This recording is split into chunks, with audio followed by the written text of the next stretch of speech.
সম্মানিত দর্শক শ্রোতা মণ্ডলী, এখন আমি আপনাদের সামনে এমন তিনটি পদ্ধতি, ইসলামিক পদ্ধতি আলোচনা করব, যেই তিনটি পদ্ধতি, যে তিনটি আমল করলে আপনার সফলতা পৃথিবীর কেউ ঠেকিয়ে রাখতে পারবে না, আপনি নিশ্চিত সফল হবেন। আমরা কিভাবে আমাদের জীবনের সকল কাজকে খুবই ভালোভাবে সমাধান করতে পারবো, কিভাবে আমরা আমাদের প্রতিটি মুহূর্তকে, প্রতিটি সেকেন্ডকে চমৎকারভাবে অতিবাহিত করব, সেই জন্য কয়েকটি পয়েন্ট মনে রাখতে হবে। প্রথমত, আপনারা রাতের ঘুম পুরা করবেন, ফজরের আগে তাহাজ্জুদের জন্য উঠবেন এবং তাহাজ্জুদের মাধ্যমে আপনার দিনের কার্যক্রম শুরু করবেন।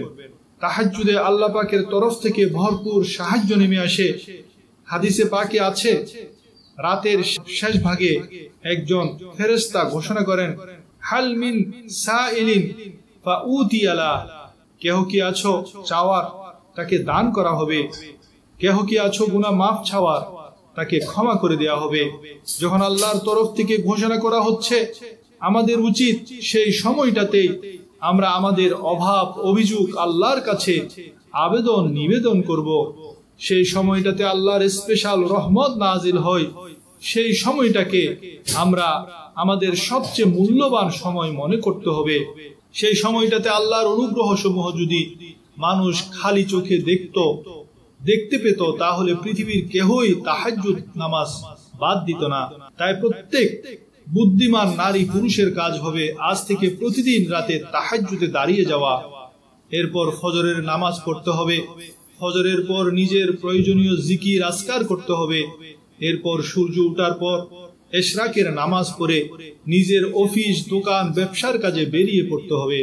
দ্বিতীয় যে সিঁড়ি বা টিপস, সেটি হলো আল্লাহ তাআলা বলেন, হে আমার বান্দা, তুমি দিনের শুরুতে 4 রাকাত নামাজ পড়ো, তাহলে সারা দিনের কাজে আমি তোমার সাহায্যকারী হব। একবার চিন্তা করুন, যেখানে সারা দিনের কাজে আল্লাহ আমাদের সাহায্যকারী হয়ে যাচ্ছেন, তাহলে আমাদের আর কিসের অভাব থাকতে পারে? আর এই নিয়ামত তাদের জন্য যারা সকালে ইশরাকের 4 রাকাত নামাজ আদায় করে। এই ইশরাকের নামাজ পড়ার সময় হলো সূর্য উদিত হওয়ার প্রায় 30 থেকে 40 মিনিট পর। সুতরাং দিনের শুরুতে এই 4 রাকাত নফল পড়ে আপনি নফল পড়ে নিতে হবে, যাতে আমাদের সকল কাজে আল্লাহর সাহায্য আমাদের সাথে থাকে।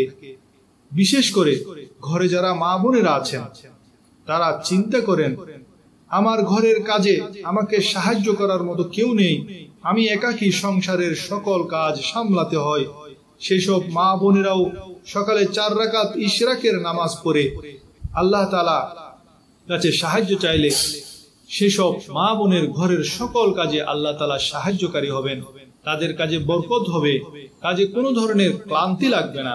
আমরা যে কাজই করি না কেন, সে কাজের শেষে যে ফলাফল বের হবে, সদা সর্বদা তা আমাদের মাথায় রাখতে হবে। আমরা কোন বিষয়টি অ্যাচিভ করব, সেটা মাথায় রেখে কাজ করতে হবে, যাতে আমরা সেই কাজটি পরিপূর্ণভাবে সম্পন্ন করতে পারি। তৃতীয় ওজিফাটি হলো, যেসব নারী বুদ্ধিমতী, তারা তাদের কাজকে প্রায়োরিটির ভিত্তিতে করে। গুরুত্বপূর্ণ কাজ কোনটি, সেগুলো আগে ভাগে করতে হবে। যারা নিজের খেয়াল মতো কাজ করে, কোন কাজটি জরুরি সেটিকে গুরুত্ব না দেয়, তাহলে কাজে বরকত হবে না। একটি উদাহরণ দিলে আপনারা বিষয়টি বুঝতে পারবেন। একজন শিক্ষক তার ছাত্র ছাত্রীদের কাজের প্রায়োরিটি বোঝানোর জন্য একটি বালতি নিলেন আর তাতে ইট ভর্তি করলেন।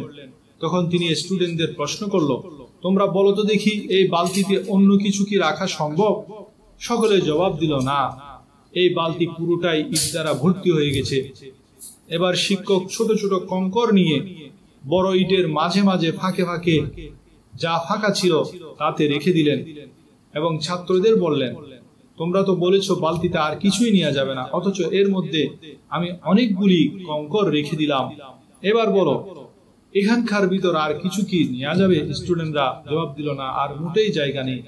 এবার শিক্ষক বালি নিয়ে কঙ্কর ও ইটের মাঝে জায়গা যেখানে আছে সেখানে তা ভরে দিলেন এবং ছাত্রদের বললেন, তোমরা তো বলেছো কোনো জায়গা নেই, অথচ এতে আমি অনেকগুলো বালিও নিয়ে নিলাম। এবার শিক্ষক বলল, এবার বলো এটা আর কিছু কি রাখা যাবে কিনা? ছাত্ররা বলল, না, একদম জায়গা নেই। তখন শিক্ষক পানির জগ নিলেন আর তা বালতিতে ঢাললেন আর বললেন, তোমরা তো বলেছো বালতিতে আর কিছুই রাখা যাবে না, অথচ দেখো আমি জগ ভর্তি পানি তাতে রেখে দিলাম। এবার শিক্ষক ছাত্রদের বলল, তোমরা বলো এই কাজটি থেকে তোমরা কি শিক্ষা পেয়েছো? তারা বলল, আমরা শিখলাম বালতির মধ্যে কিভাবে অনেকগুলো জিনিস রাখা যায়।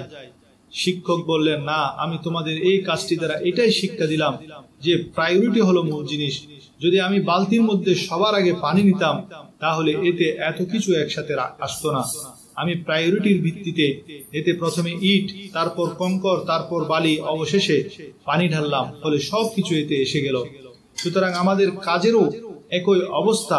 যদি আমরা সারাদিন প্রায়োরিটি ব্যতীত কাজ করি তাহলে আমাদের কাজে বরকত হবে না, কাজ শেষ হবে না। কিন্তু যদি প্রায়োরিটির ভিত্তিতে কাজ করি তাহলে একটি কাজের সময়ের ভিতরে কয়েকটি কাজ সহজেই শেষ করে ফেলতে পারবো। আজ আমাদের জীবনের সবচেয়ে বড় ভুল হলো আমরা সাময়িক কাজসমূহে ডুবে থেকে আসল কাজ ভুলে যাই। সাময়িক বা ওয়াক্তি কাজকে বলে আর্জেন্ট ওয়ার্ক আর আসল কাজকে বলে ইম্পর্টেন্ট কাজ।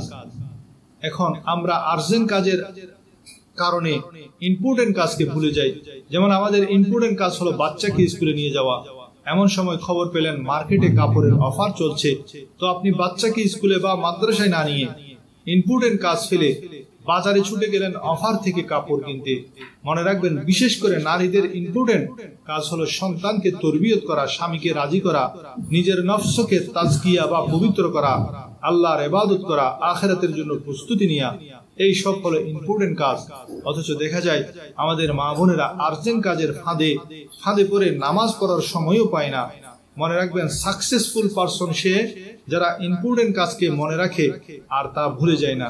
তিনটি বিষয় মনে রাখবেন, জিন্দেগির কামিয়াবির জন্য তিনটি সিঁড়ি। তা হলো নিজের কাজসমূহকে প্রায়োরিটির ভিত্তিতে সাজানো, দ্বিতীয়ত সেইগুলোকে ধাপে ধাপে সমাধান করা, তৃতীয়ত জীবনটাকে একটা শৃঙ্খলার মধ্যে নিয়ে আসা। যদি এই থিওরিটা আপনি মনে রাখেন তাহলে আপনাকে, আপনার সফলতাকে, আপনার জীবনের সুখ শান্তিতে কেউ কোনো ধরনের আর পর্দা ফেলতে পারবে না, কোনো ধরনের বাধা সৃষ্টি করতে পারবে না, আপনার সফলতা রুখে দিতে পারবে না।